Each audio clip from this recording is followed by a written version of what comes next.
میرا جی یہ بتائیں کہ آپ قبضہ مافیا کے خلاف کھڑی ہوئی ہیں اور عمران خان صاحب بھی قبضہ مافیا کے خلاف کھڑے ہوئے ہیں، خاص طور پہ لاہور کی وہ بات کرتے ہیں، اگر وہ آپ کو آفر کریں یا آپ خواہش کا اظہار کرتی ہیں کہ خان صاحب کے ساتھ اس کیمپین کا حصہ بنے اینٹی؟ بالکل، آپ یہ دیکھتے کہ میری فیملی کے ساتھ دن میں اور ہم پاکستان کو صاف کرنا چاہتے ہیں، میں مہکا جاتی ہوں، دبئی جاتے ہیں، کہاں ایسا ہوتا ہے مجھے یہ بتائیے؟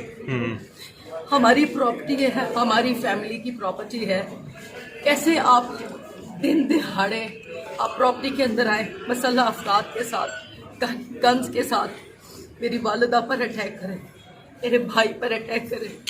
کہاں ہوتا ہے مجھے بتائیے؟ فول ڈاکومنٹس، اور اس کے بعد اگر کوئی ثابت کر دے،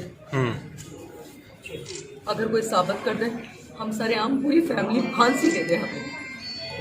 جھوٹے یہ فراڈی لوگ ہیں، یہ 2 نمبر لوگ ہیں، ان کو پکڑنا بہت ضروری ہے۔ پاکستان کو صاف کریں، اپنے بچوں کے لیے صاف کریں۔ میری فیملی یہاں پر رہتی ہے، آپ کی فیملیز ہیں یہاں پر۔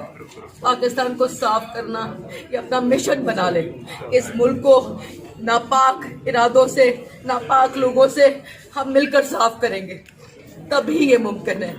اچھا میرا جی یہ بتائیے کہ آپ نے کیا وزیر اعظم عمران خان کے جو پی ایم پورٹل ہے جس پہ وہ کہتے ہیں کہ شکایات درج کریں، اس پہ کیا آپ نے اپلائی کیا ہے؟ میں نے اپلیکیشن دیا ہے، میں نے آپ کو بتایا ان کے ناپاک ارادے تھے، میری مدر کو مارنا چاہتے تھے، کافی بڑی پراپرٹی ہے، پراپرٹی کو ہتھیانا چاہتے تھے، لیکن ان کو یہ نہیں پتا کہ پاکستان کا قانون کتنا اسٹرانگ ہے۔ اچھا اس میں اگر سی پی او وقت پر کاروائی نہیں کرتے تو انجام بہت برا ہے۔ میرا شکریہ، بہت شکریہ۔ بات اینڈ مجھے سب کی سپورٹ چاہیے، اور اس فراڈ انسان کو میں پورے پاکستان سے کہنا چاہتی ہوں، اس کو چھوڑنا نہیں، اس کو ان جیسے لوگوں کو بالکل نہیں چھوڑنا۔ قبضہ مافیا مردہ باد۔